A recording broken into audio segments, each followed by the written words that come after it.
Welcome back, everyone. Sorry I was away for so long. My apologies. We're resuming Think and Grow Rich by Napoleon Hill. This is my copy that I use. Um, in this version of the book, we're on the homework for chapter 14, but in the original book, it's chapter 13. So remember that we're using the Think and Grow Rich handbook. You can see that. I know I have a filter on.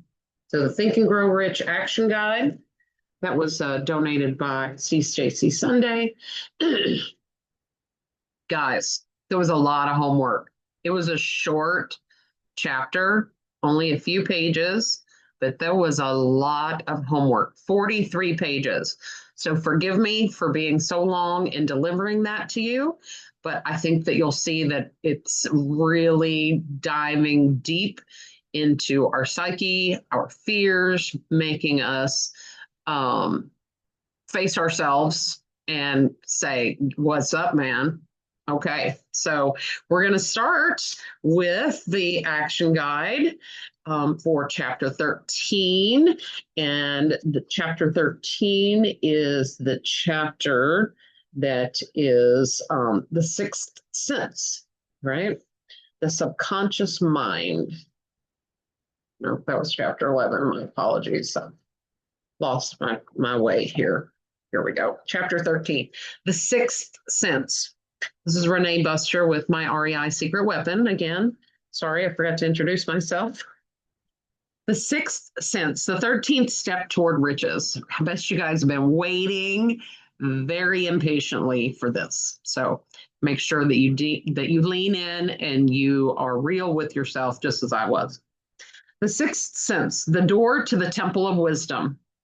The 13th principle is known as the sixth sense, through which infinite intelligence may and will communicate voluntarily without any effort from or demands by the individual.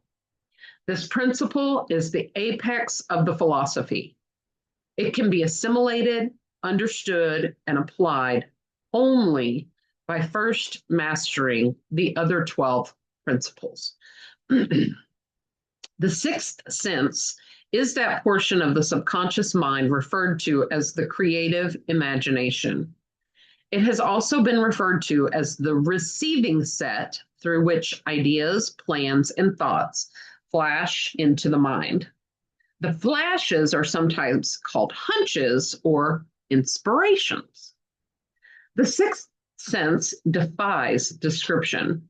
It cannot be described to a person who has not mastered the other principles of this philosophy, because such a person has no knowledge and no experience with which the sixth sense may be compared.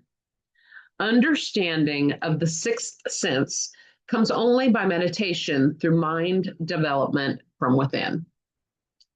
The sixth sense probably is the medium of contact between the finite mind of humans and infinite intelligence.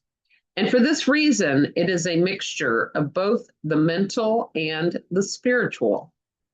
It is believed to be the point at which the minds of humans contact the universal mind. Through the sixth sense, you will be warned of dangers in time to avoid them and notified of opportunities in time to embrace them.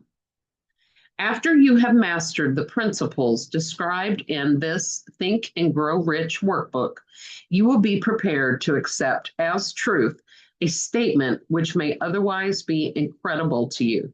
Namely, through the aid of the sixth sense, you will be warned of impending dangers in time to avoid them and notified of opportunities in time to embrace them.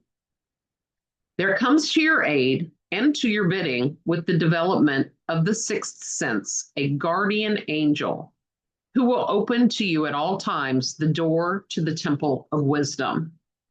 Whether or not this is a statement of truth, you will never know except by following the instructions described in the pages of this workbook or some similar method of procedure. The author is not a believer in nor an advocate of miracles for the reason that he has enough knowledge of nature to understand that nature never deviates from her established laws. Some of her laws are so incomprehensible that they produce what appears to be miracles.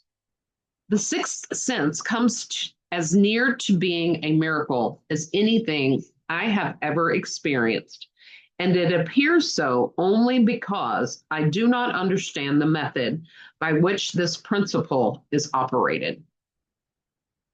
This much the author does know, that there is a power or a first cause or an intelligence that permeates every atom of matter and embraces every unit of energy perceptible to humanity.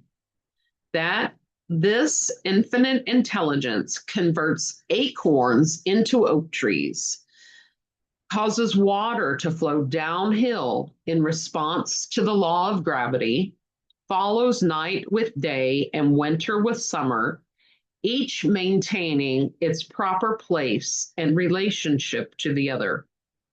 This intelligence may, through the principles of this philosophy, be induced to aid in transmuting desires into concrete or material form.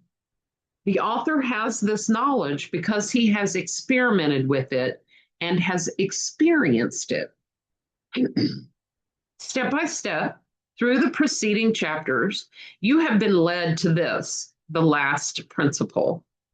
If you have mastered each of the preceding principles, you are now prepared to accept, without being skeptical, the stupendous claims made here. If you have not mastered the other principles, you must do so before you can definitely determine whether or not the claims made in this chapter are fact or fiction. The sixth sense is not something that you can take off and put on at will. Ability to use this great power comes slowly through application of the other principles outlined in this workbook. Seldom does any individual come into workable knowledge of the sixth sense before the age of 40. More often, the knowledge is not available until one is well past 50, and this for the reason that the spiritual forces with which the sixth sense is so closely related do not mature and become usable except through years of meditation, self-examination, and serious thought. The chapter on the sixth sense was included because the Think and Grow Rich book is designed for the purpose of presenting a complete philosophy by which individuals may unerringly guide themselves in attaining whatever they ask of life. The starting point of all achievement is desire. The finishing point is the brand of knowledge that leads to understanding. Understanding of self, understanding of others, understanding of the laws of nature, recognition, and understanding of happiness. Important summary points. The sixth sense is the portion of the subconscious mind referred to as creative imagination. Understanding the sixth sense comes only by meditation through mind development from within. The sixth sense is a mixture of both the mental and the spiritual. The sixth sense is not something that you can take off and put on at will. Ability to use this great power comes slowly through application of the other 12 principles or steps. Take action. The following is a comprehensive list of over 50 questions. Now, do you see why it took me so long? 50 questions that delve deeply into your being. Plan a full day of quiet reflection alone to answer all the questions truthfully and completely. When finished, you will have an all inclusive look into your soul, which will help you in your goal to think and grow rich in all aspects of your life. Okay, here we go.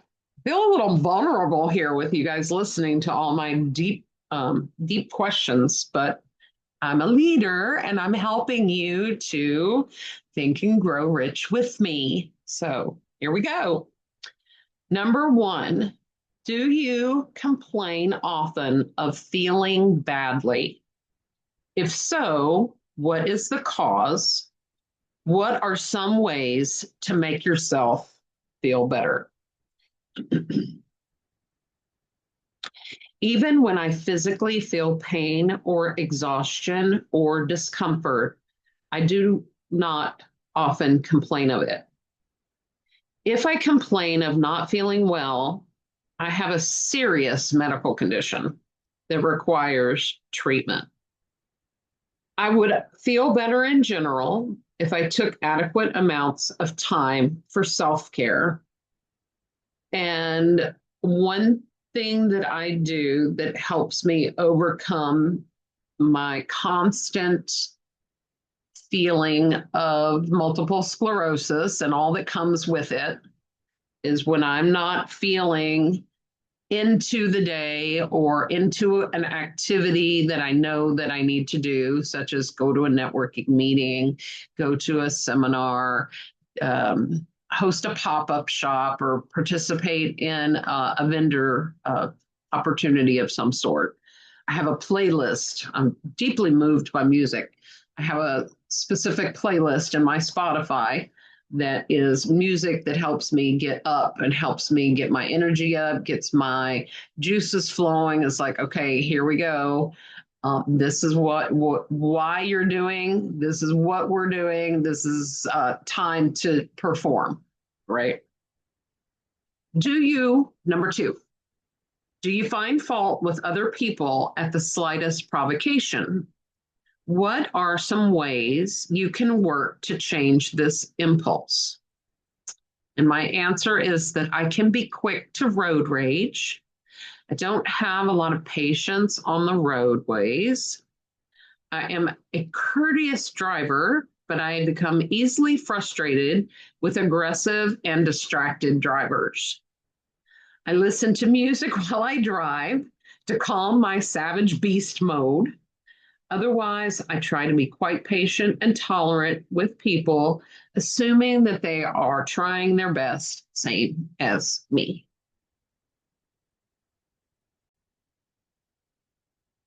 Question number 3, do you frequently make mistakes in your work? And if so, why? My line of work doesn't allow for many mistakes. Mistakes can be expensive and damaging. I double check and triple check my work. No one wants to pay for shoddy or sloppy work product, and they shouldn't have to. What I do for them is serious stuff. Question number 4, is your conversation sarcastic and offensive? This one stung a little bit. I do enjoy sarcastic humor. Naughty and dark humor are my favorites. I pepper my conversation with generous amounts of appropriate profanity. But having said that, my conversations with folks are optimistic and upbeat and encouraging. While I may be direct and blunt, I don't intend to wound any feelings or trigger anxiety. I try to make complicated things simple and easy. Number 5, do you deliberately avoid associating with anyone? And if so, why? I deliberately try to avoid mean-spirited or negative people. They drain my energy and disrupt my vibe. One of the hardest things for me to try to understand is why human beings are so horrible to one another.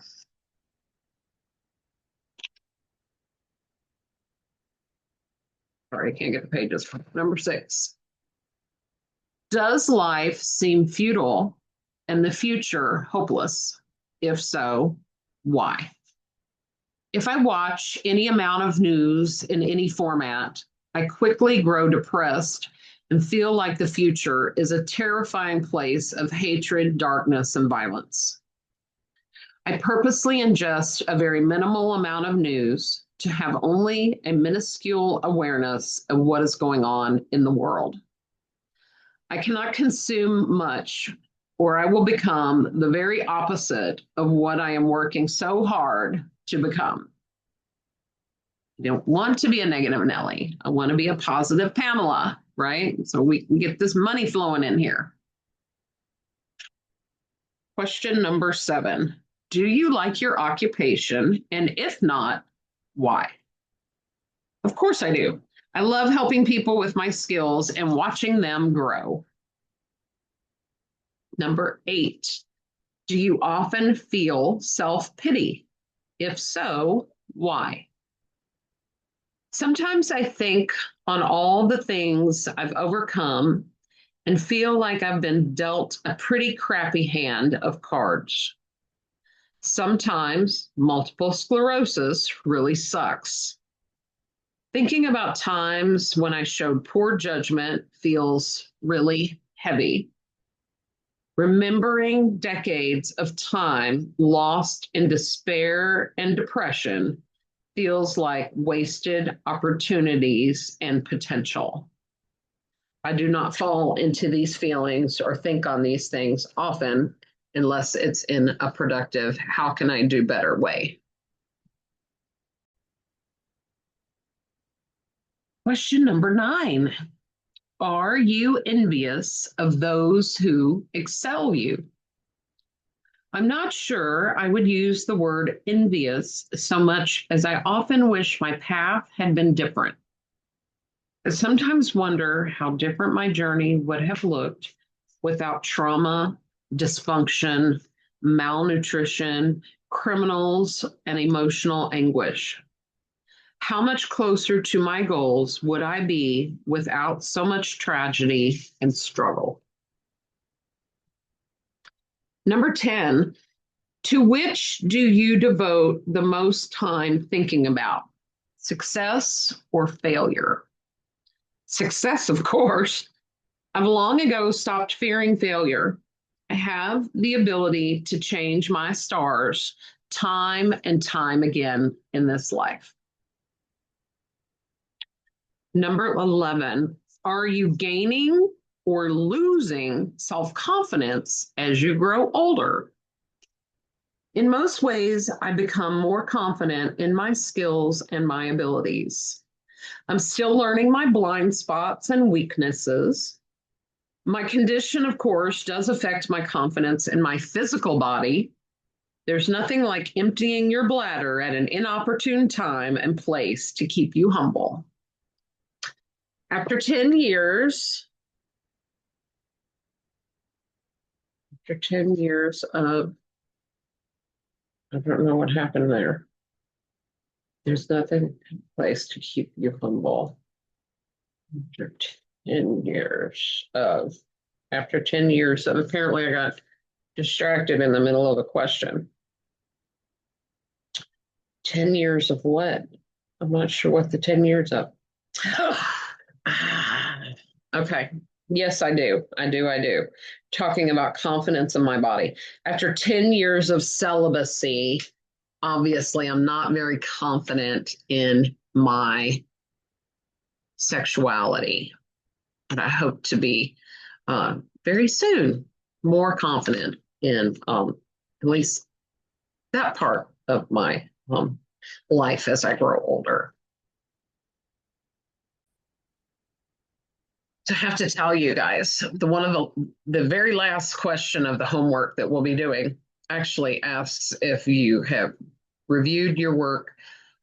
Are you happy with your answers? Did you spend enough time answering them? And even though I have looked at these answers and questions multiple times over the last, I don't know, how late am I? 6-ish weeks, 8 weeks. I still didn't find where I made a little boo boo. All right, carrying on. Question number 12. Do you learn something of value from all mistakes? I have needed to make the same or similar mistakes multiple times. I generally learn something new each time. I've heard it said that failure is the tuition you pay for success, meaning that you pay for education in one of two ways, with time and money or time and experience. Question number 13. Are you permitting some relative or acquaintance to worry you? If so, why? Obviously, I'm concerned for the health, safety, and success of my family and friends. So do I spend time wringing my hands over choices that other people make for their own lives? Of course not. So I don't worry about what my friends and family are going through, but I do try to help them get through their challenges and their struggles. Question number 14. Are you sometimes in the clouds and at other times in the depths of despondency? I stay pretty even keeled most of the time, thanks to my duloxetine and my years of mindset training. I don't generally have extreme mood swings.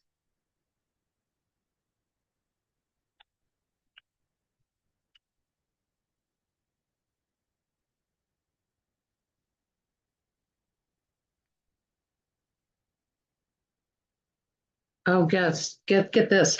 I answered it on the wrong question. So I did. So going back to our celibacy question, I did answer it. I just answered it on the wrong page. So I said, I'm not feeling very confident in my figure, my sex appeal, or my bodily functions, but I am working on them. Well, my bodily functions, I can't do a whole lot about that, but I can do some things about my figure and my sex appeal. Chapter 15, or not chapter 15, question 15. Who has the most inspiring influence on you? There are many people who inspire me to do better and be better, to learn more, to earn more, and to lean into possibilities and opportunities. Just like most of all of you inspire me to keep doing this YouTube channel, even though I'm not sure who's listening, if anyone's listening. When no one engages, I have no idea whether or not what I'm doing here is helping anyone other than myself. So maybe I need to do this for myself, just like you need to do it for yourself. But I'm trying to help you out. Question 16, what is the cause of that inspiration? To see other people pursue and reach their goals while enduring challenges and tragedies with good spirit and strong fervor resonates with me very deeply.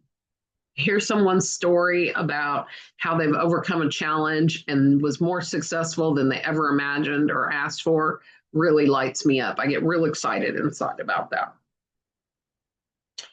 Question 17. Do you tolerate negative or discouraging influences that you can avoid? Not at all. I don't engage or entertain negative Nellies.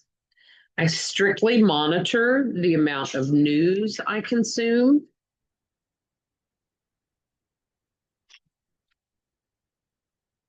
I guess that was my whole answer. I carefully monitor negativity going in because I don't want negativity coming out. Question number 18. Are you careless with your personal appearance? And if so, when and why?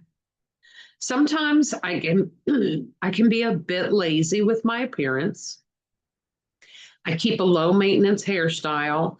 I rarely wear jewelry or makeup because it takes too long. I reserve both of those for special occasions. I don't like clothing much because many things irritate my skin and restrict my movement. Unless I will be meeting people or making a presentation, I prefer casual, comfortable clothes with no accessories and no gunk on my face. But when the occasion calls for it, I will gunk on my face and I will put on less comfortable clothes and whatever accessories that I need, right? Question 19. Have you learned how to drown your troubles by being too busy to be annoyed by them? Pretty much. I'm certainly a pro when it comes to working through the pain. Fake it till you make it is a well trained muscle that MS has added extra weight to. So I built that muscle up pretty well.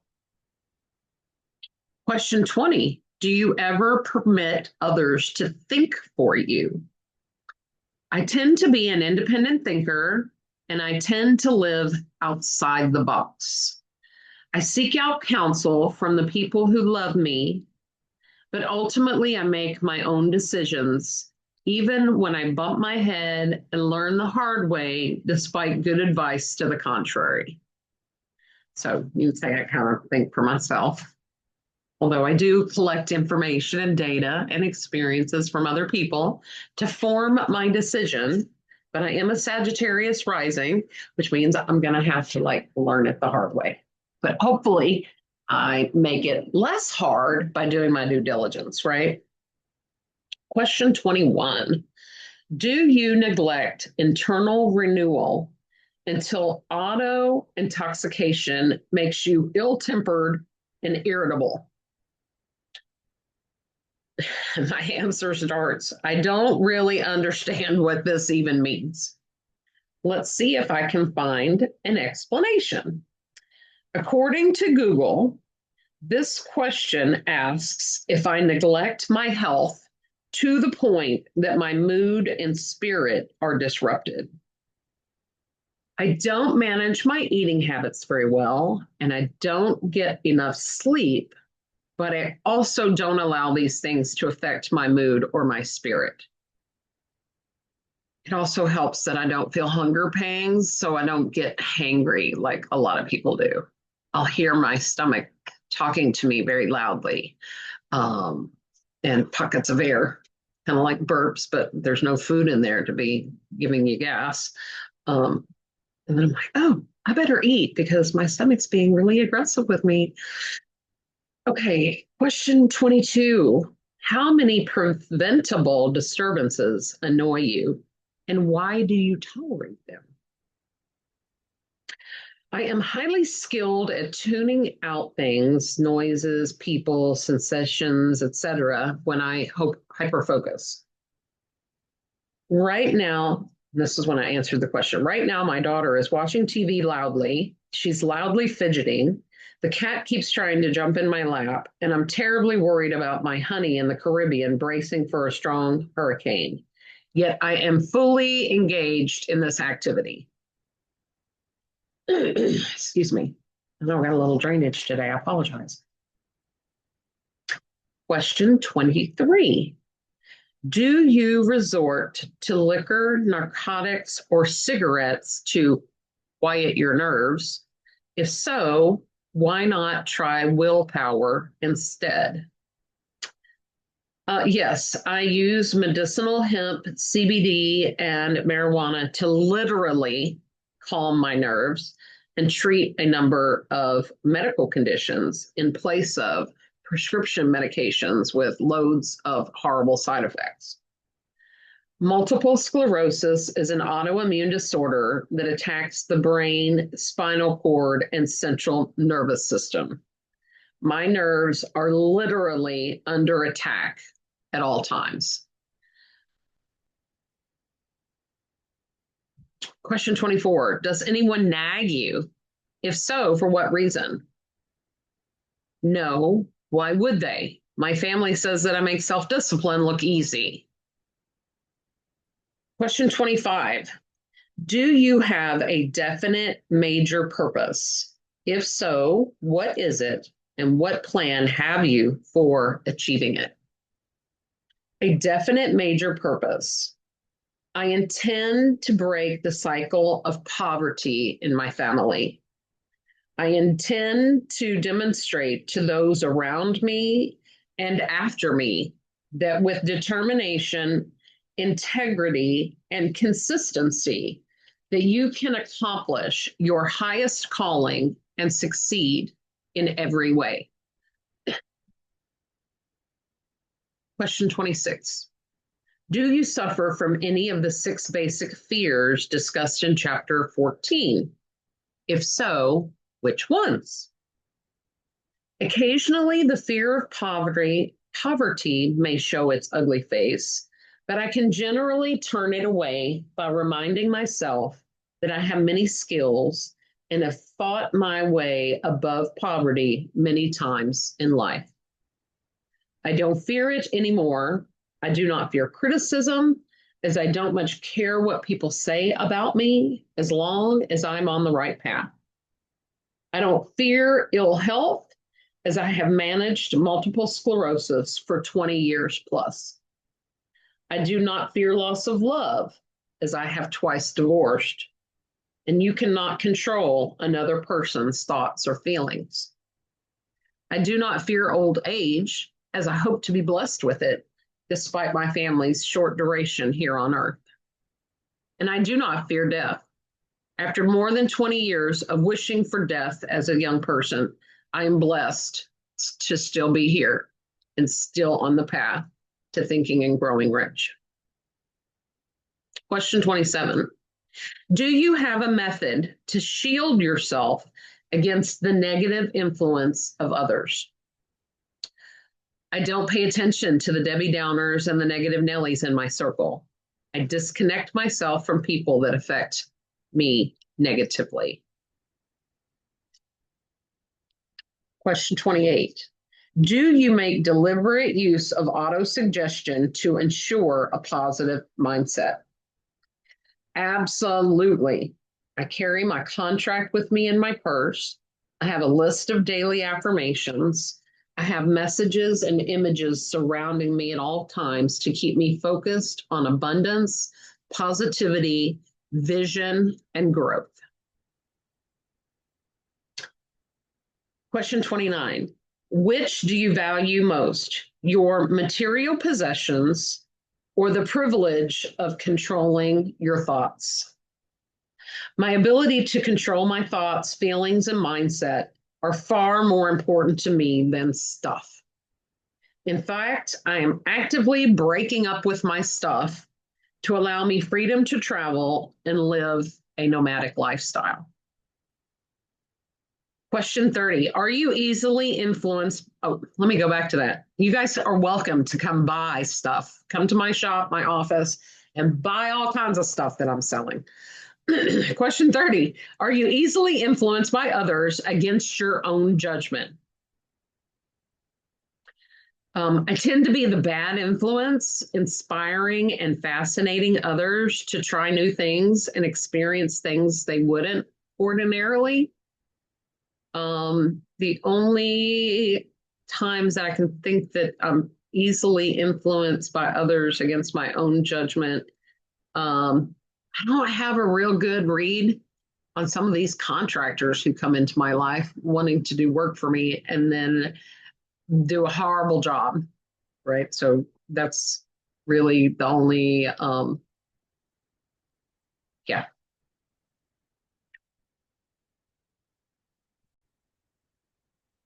Summarize that last part. I can rely too heavily on claims of professionalism to lead to actual professionalism, which is something I need to learn how to manage better. Question 31. Has today added anything of value to your stock of knowledge or state of mind? Yes, for sure. I learn new things daily And when I answered this question, I had been studying hurricanes for several days and learned a lot about hurricanes, how they work, devastation, how they travel, what they look like from the top, what they look like from the bottom, like you name it. I was like all into hurricanes when I was working on this activity, parts of the activity, because it took me weeks to do it. Question 32. Do you face squarely the circumstances that make you unhappy or sidestep the responsibility?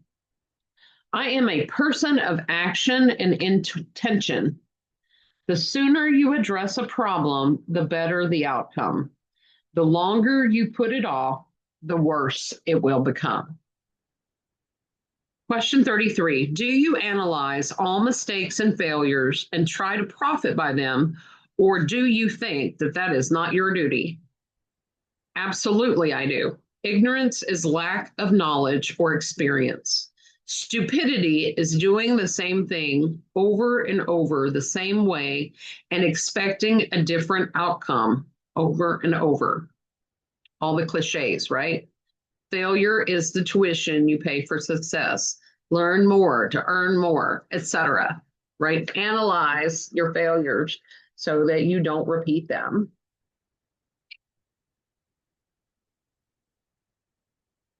Question 34. Name 3 of your most damaging weaknesses. What are you doing to correct them? So the first one is answer was due to childhood and adult trauma. My intuition is off kilter. I'm leaning into the intuition of my trusted advisors, as well as checking out their history and reputation. Second chances must be earned. Second, I can be slow to make decisions, not quite paralysis by analysis, but I do perform lots of research and collect lots of data. I need to come to informed decisions more quickly, and I am building my mastermind and teams to support the decision-making and action-taking process. And third, my physical limitations slow me down. Everything always takes longer than I expect it to. I am building my mastermind and teams to take on some of my tasks that are simple and repetitive and speed things up a little bit. Question 35. Do you encourage other people to bring their worries to you for sympathy? For sympathy, no. For advice and direction or a different perspective, absolutely. Question 36. Do you choose from your daily experiences lessons or influences that aid your personal advancement? I continuously strive to learn something every day, whether that means looking at something from a different perspective or seeking out new experiences and relationships or opening my heart to others. I simply need to be better today than I was yesterday. Question 37. Does your presence have a negative or positive influence on others? Definitely positive. People always say how my smile brightens a room, my hug makes a day feel better, and my openness makes them feel connected and loved. Question 38. If you believe that birds of a feather flock together, what have you learned about yourself by studying the friends whom you attract? We are movers and shakers. We have big ideas and make things happen. However, I am lonely and emotionally needy. The lifestyle of a high achiever is very busy and somewhat isolating. Question 39. Excuse me. What connection, of any, do you see between the people with whom you closely associate and any unhappiness you may experience? Since happiness is a choice and not an organic feeling, I'm going to say that the people in my circle do not dictate my happiness. However, I often feel a profound loneliness in my peer group. I always try to support the people in my circle by providing support, attending their events, and cheering them on. I rarely receive the same investment of time and support in return. While I am a team player for many people are not on Team Renee. And I'm exhausted from being a one-man band for so long. Question 40. By what rules do you judge who is helpful and who is damaging to you? This is an interesting question. I wasn't aware that I need to create a vetting process for allowing people into the circle of influence. I'm not sure what that would even look like.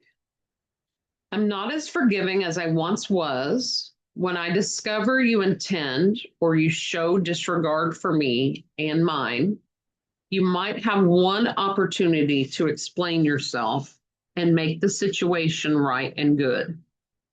I can no longer abide people showing disrespect to me, taking advantage of me, or downright doing me dirty. I've lost too much, and I've reached the age where I can't bounce back as quickly or as successfully as I once did. And I cannot get wasted time back. Question 41. Are your intimate associates mentally superior or inferior to you? Most of my friends, family, and associates believe me to be the smartest person they know. My family tells me that I make self-discipline look easy. Much of this has less to do with mental superiority and more to do with being a student of life. I actively seek out opportunities to learn and connect with people who have knowledge and experience that I do not. Question 42, and this one's kind of hard because every day is a little different for me. But it says, how much time out of every 24 hours do you devote to your occupation? My answer was 8 to 14. Sleep, 7 to 10. Play and relaxation, 1. Acquiring useful knowledge, 2 to 4. TV, social media, 1 to 2. Question 43. Who among your acquaintances encourages you most? I have lots of folks who lift me up and keep me inspired and motivated to do my best. Who among your acquaintances cautions you most? AJ. She can be quite protective and intuitive.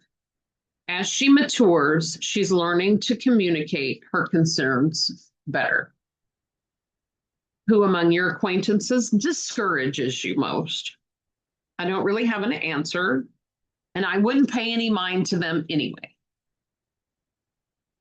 Who among your acquaintances helps you most in other ways? My sister Alicia, by far beyond everyone, is my ride or die partner. Question 44. What is your greatest worry and why do you tolerate it? My greatest worry is what will happen to Alicia and AJ after I'm gone. Neither of them have any great burning passions or aspirations, and they are both self-proclaimed quitters. My next greatest worry is the deterioration of my medical condition. The list of symptoms and systemic failures I may endure over time can be quite worrisome, such as blindness, bladder and bowel dysfunction, cognitive dysfunction, loss of ambulation, difficulty eating and swallowing, and many more. Both of these stay high in my thoughts and priorities and drive me to continuous action to manage my health and strive toward wealth. Excuse me. I'm so sorry, you guys. Question 45. When others offer you free, unsolicited advice, do you accept it without question or do you analyze their motives? I consider it. I lean into some due diligence of my own and incorporate it as relevant and appropriate.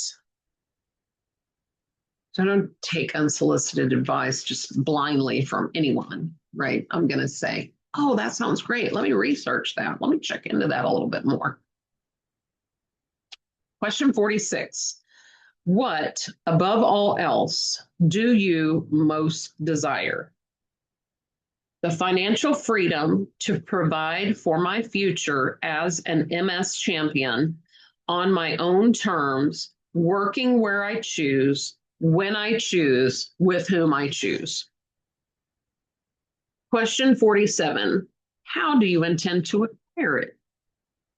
I will reach my fullest potential and earn high income and experience personal satisfaction through assisting others to achieve their own goals and dreams while helping them secure as many of their assets as possible.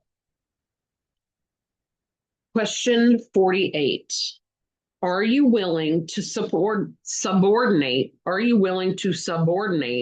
all other desires for this one? That's a good question. I mostly do. But after 10 years of celibacy, I'm ready for a personal life beyond motherhood. I need to find the best way to create a space where both a work life and personal life can coexist and both thrive in the same place.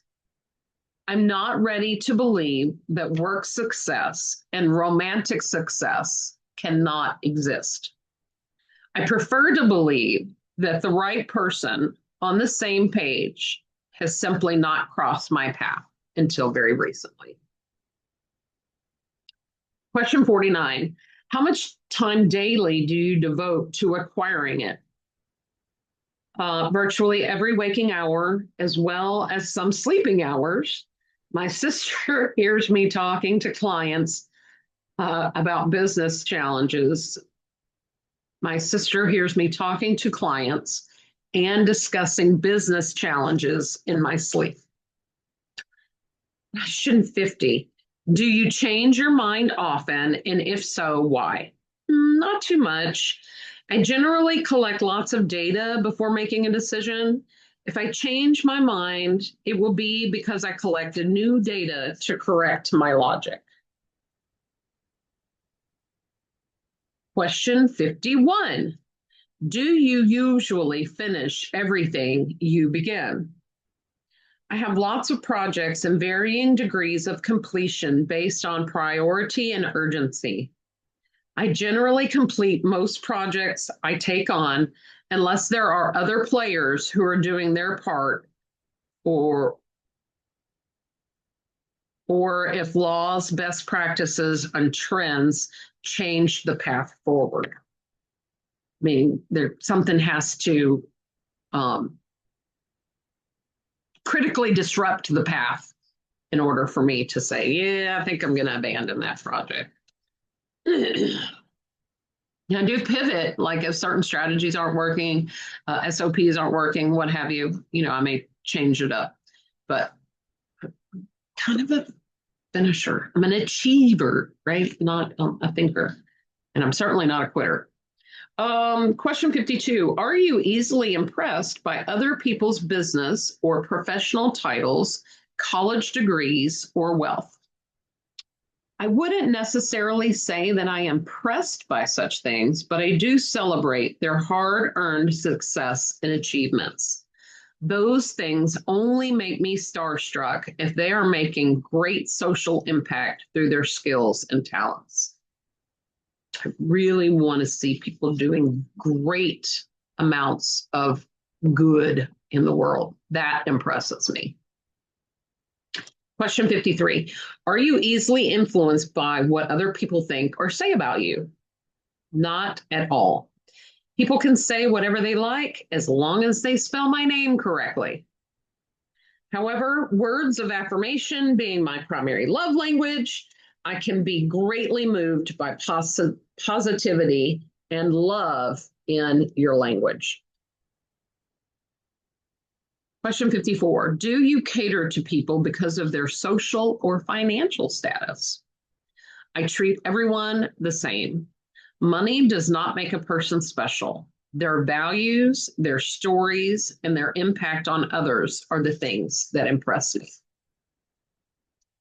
Question 55. Whom do you believe to be the greatest person living? Greatest person living to me would be the Dalai Lama. Question 56. In what respect is this person superior to you?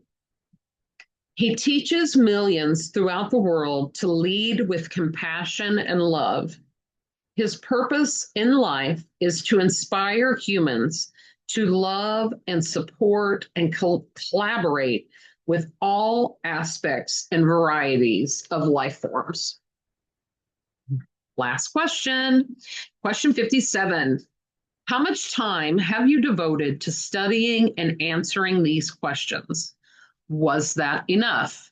Should you review some, most, or even all of the questions and answers? I spent many hours over the course of the past 6 to 8 weeks. Wow. I have reviewed my work several times over the course of this chapter's homework, revised, updated, even finishing it as I'm doing this program. And now to see if the others gain value from my endeavor. I'm going to go through here for everybody just to tell you what those questions are again, since this is an auditory experience and not a visual experience. Not all of you have the workbook. So we're going to go through these really quickly. Number 1, do you complain often of feeling badly?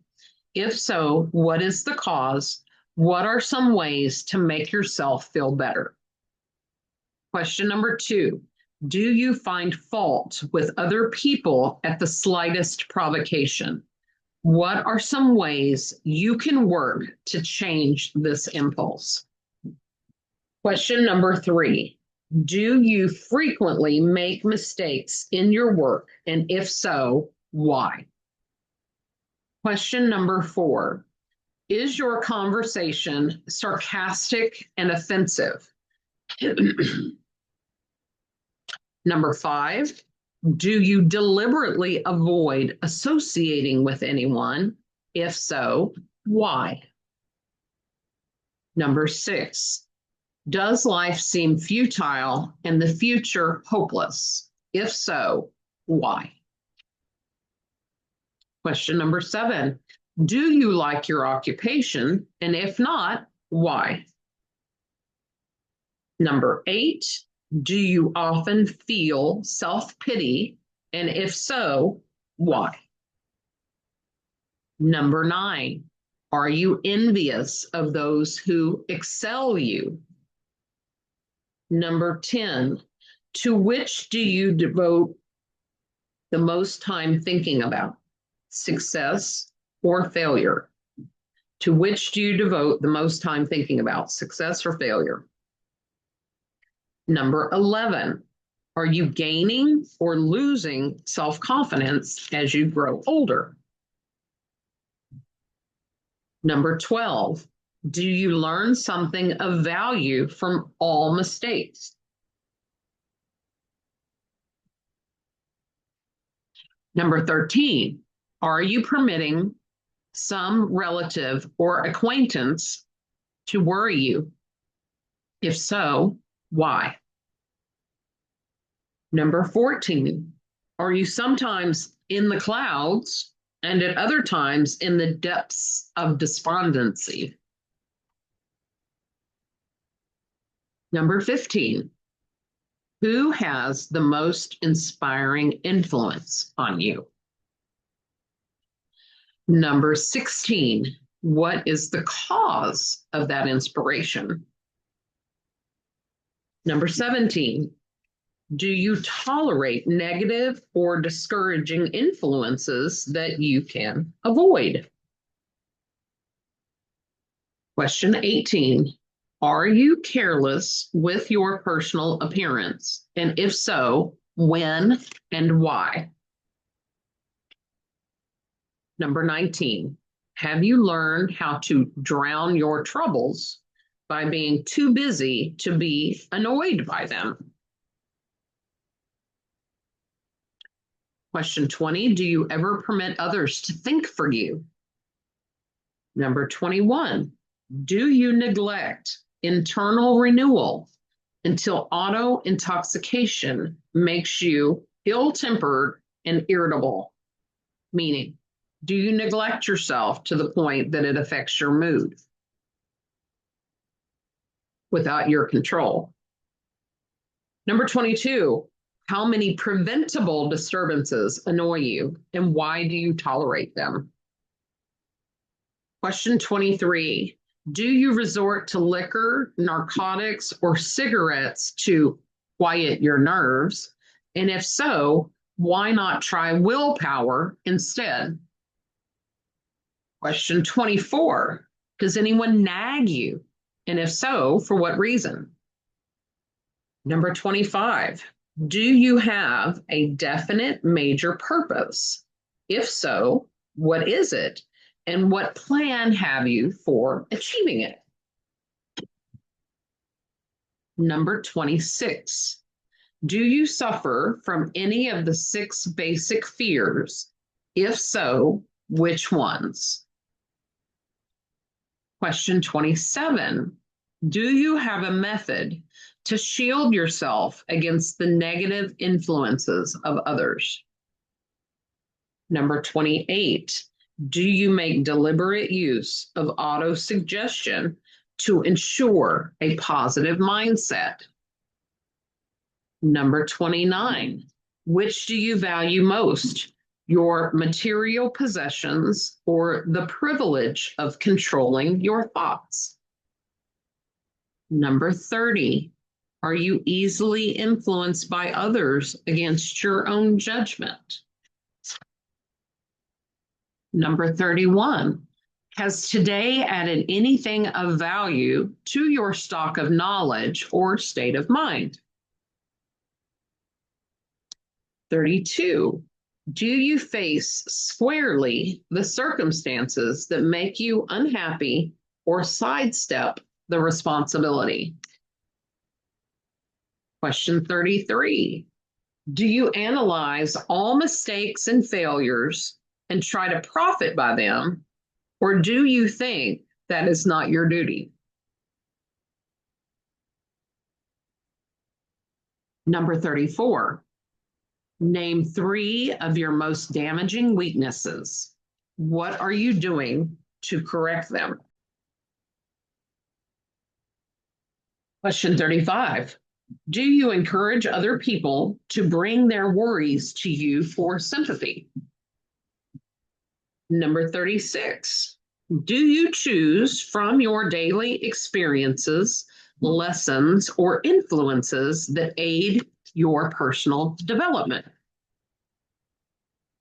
Number 37, does your presence have a negative or positive influence on other people? Number 38, if you believe that birds of a feather flock together, what have you learned about yourself by studying the friends whom you attract? Question 39, what connection, if any, do you see between the people with whom you closely associate and any unhappiness you may experience? Question 40, by what rules do you judge who is helpful and who is damaging to you?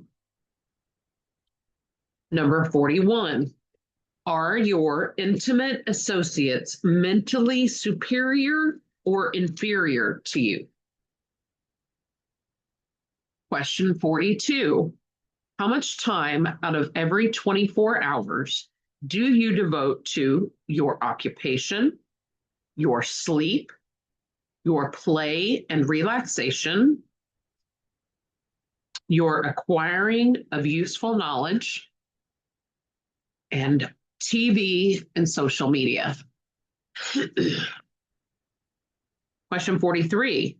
Who among your acquaintances encourages you most, cautions you most, discourages you most, and helps you most in other ways? Number 44. What is your greatest worry? Why do you tolerate it? Number 45. When others offer you free, unsolicited advice, do you accept it without question, or do you analyze their motives? Number 46. What above all else do you most desire? Number 47. How do you intend to acquire it? Number 48. Are you willing to subordinate all other desires for this one?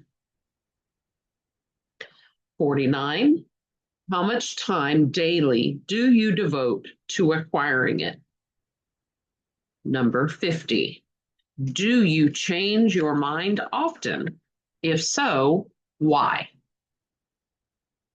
Number 51. Do you usually finish everything you begin? Number 52. Are you easily impressed by other people's business or professional titles, college degrees, or wealth?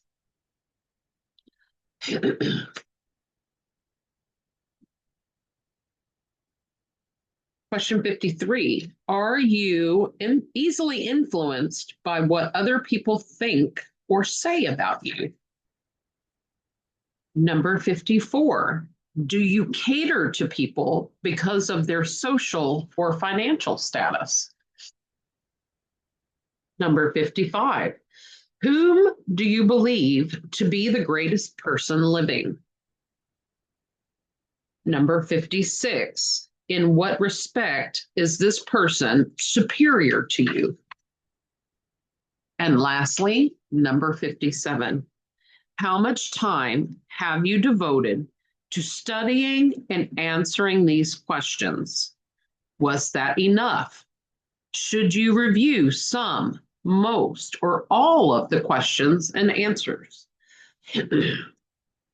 And that's chapter 13 homework. Finally finished.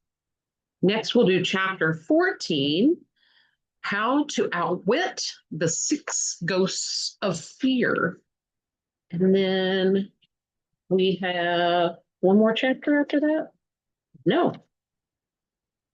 That's the last one. We're on the last chapter, you guys. Wow, we're going to be moving to a new book soon. This has been amazing. I don't know if anybody else is still listening, or if you guys are still following, and if you're finishing this with me, right? So if I'm bringing value to you, making things easier, breaking it down for you so that you can also achieve your highest and best, you can bless me in a number of ways. You can like, subscribe, share, comment. You can send cash to PayPal, info@b&blocationservices.com. I also accept Venmo to Havon Fun with Renee, HAVONWITHRENEE. You can become one of my clients, my REIsecretweapon.com. You can purchase Avon from me at rbuster.avonrepresentative.com. Or if you run into me at a meetup, feel free to buy me a meal, an appetizer, a cocktail, shake my hand, give me a hug, whatever it is that you is laid on your heart.